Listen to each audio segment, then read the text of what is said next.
Hey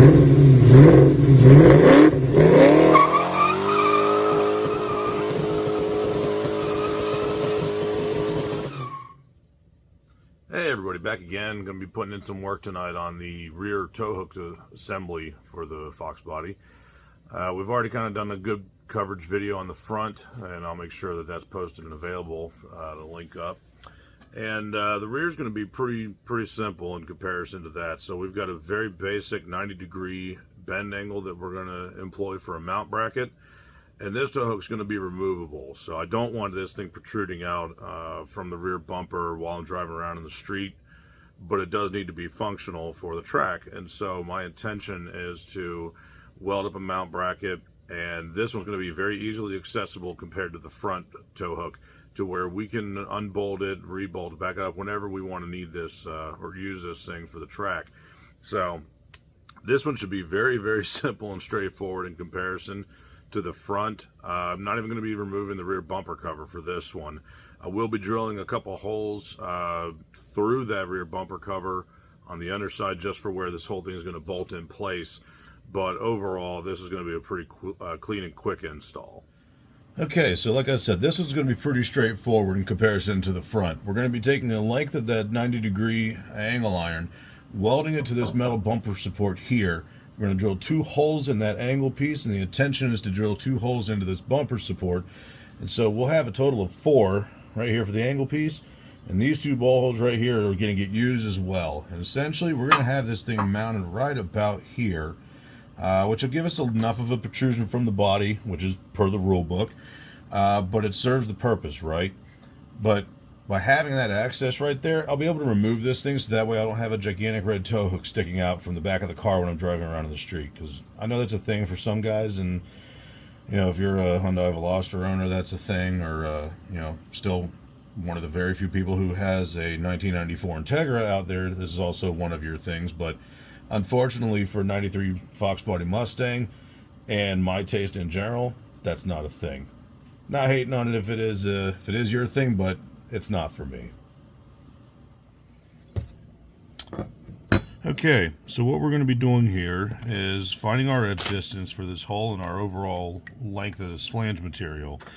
So because we want to employ fail-safe bolts as a backup just in case these welds ever do break, we have to give ourselves some allowance on edge distance. You don't just put a hole right on the edge, you run the risk of it blowing out. And so what you want to do is take your overall material length, which we're right at 1 1/8 inches. So do your shop math, cut that in half, and that's going to be, you know, 1/2 inch plus 1/8 inch, which is 1/16 inch. So you break everything down into 1/16 inch at that point.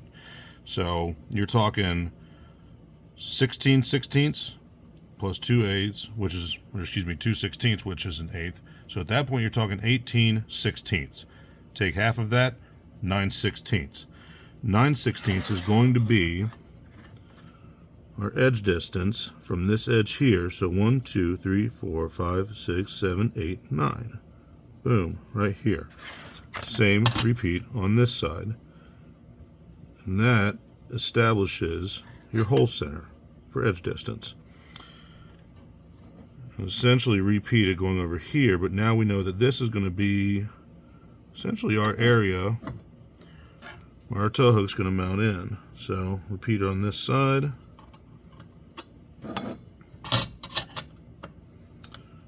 Nine sixteenths, roughly there.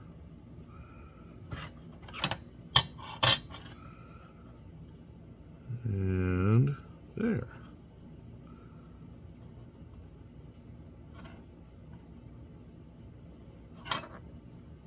A little fussed, but we're good. And that is now our cut line. So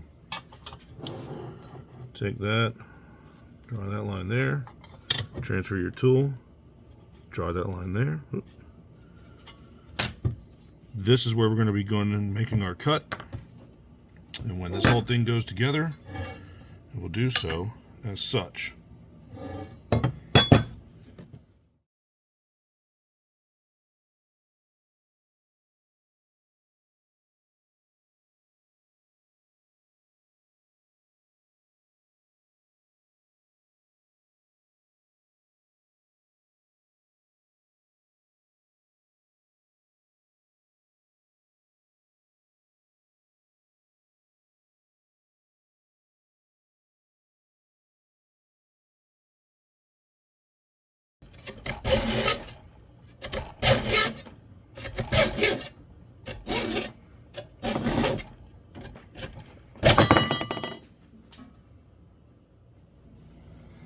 Alright, so another neat trick I'm going to show y'all is when you have two materials that have very visible different flange length, like you see here, this red tow hook's overhanging, right?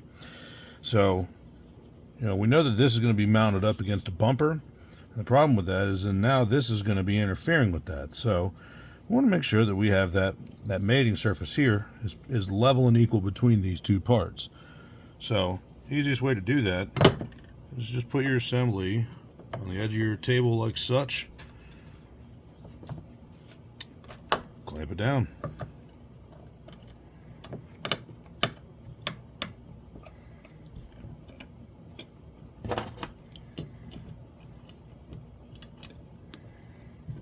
So now we've got a good flat profile right here. We'll be able to mark out our holes. We see, well, is that going to work? Do we have enough edge distance? Time to do some math. So as we discussed earlier, you have an edge distance is the concept of how far a hole should be spaced from your edge of your material in order to prevent fatigue, like a crack or a breakout of sorts. So you have a tolerance for that. You have a short ED, you have excessive ED, you have nominal ED. So excessive being, too much, is too far apart, the material might separate. Too short of an ED means you, again, might blow out that hole, and nominal is right down in the middle. So looking at this, I'm thinking we might actually be a little bit short on ED, which kind of sucks. So how are we going to overcome that? Well, the answer is we're not. We're not going to have to worry about it, because if you look where this is going to mate in, we actually have some space right here where we can slide that tow hook forward and hit our nominal edge distance. So that's what we're going to do. Problem solved. Got a little lucky on this one, I'll admit, but it'll work. It'll do what we needed to do. Okay, so now we want to get our holes marked for this piece. So if we know that we're going to have this thing slid forward some, we're centered up. I probably should have clamped this, but we're good. Okay. So you see it's a little bit gapped that way, but you also have a little bit of material here to account for. So I think this is going to do exactly what we needed to do. Let's check it anyway. See where our center line is going to come up. Yeah, 8/16. So we're right on the money for where we need to be for a nominal hole as far as edge distance goes. So we're going to mark our center holes here, get these drilled up, get those drilled up, and eventually we'll match drill these onto the chassis when we get all this welded in, and we should have some forward progress.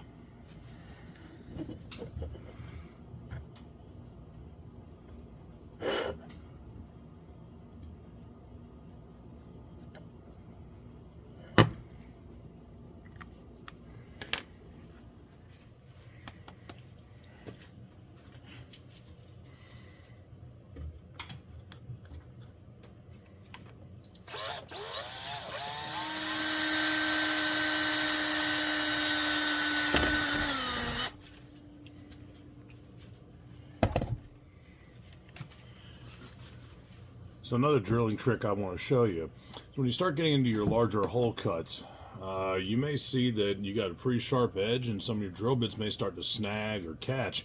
So what you can do to kind of mitigate that is, instead of putting full pressure down, just kind of let the drill bit ride across the top of it, and it'll deburr that hole enough to where it puts just a little bit of a chamfer on it, and it prevents it from grabbing so much. It just makes it easier to go drill that way.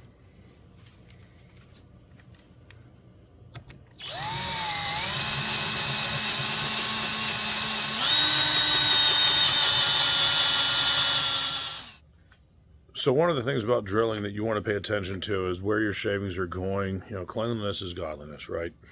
Or rather, next to godliness, or whatever the phrase is. But the point is that you want to maintain a clean workspace, and it's a safer thing too. So one thing you can do with your bench vise is set it up to where your trash can is underneath it, and then the way the majority of your drill shavings, hey buddy, wind up going into the trash can.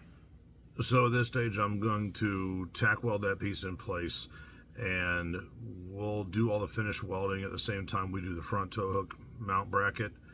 And at that stage, we'll have everything in place. So I'm going to wind up match drilling those holes for the fail-safe bolts after it's welded in, and it'll be fine. We'll paint everything, make sure all the welds are protected, and everything will look good, and keep the front tow hook mounted, but that way we'll have the ability to remove and reinstall that rear tow hook when it's needed, because it does stick out a good 3-4 inches from the body work, which again, from a track day perspective, that's fine.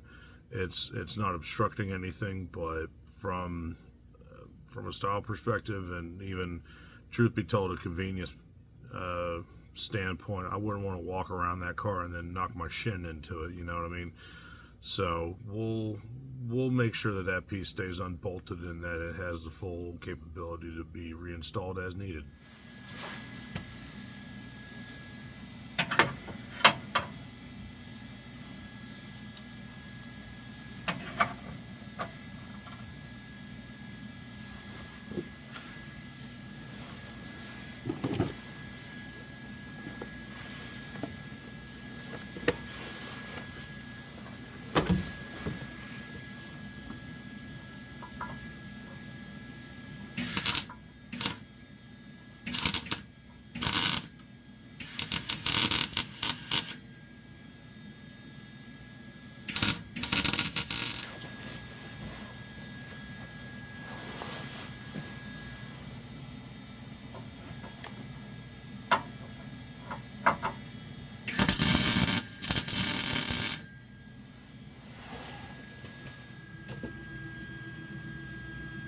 Alright, so we got a little bit of a tack weld in. So next step's going to be is to drill the holes up for those 3/8 mounts that go vertically through our bumper support. We'll pull that tow hook off, finish weld this angle piece in, and with the bumper removed, we'll be able to install our fail-safe bolts. And then this install is essentially complete until we decide we want to use this tow hook at the track.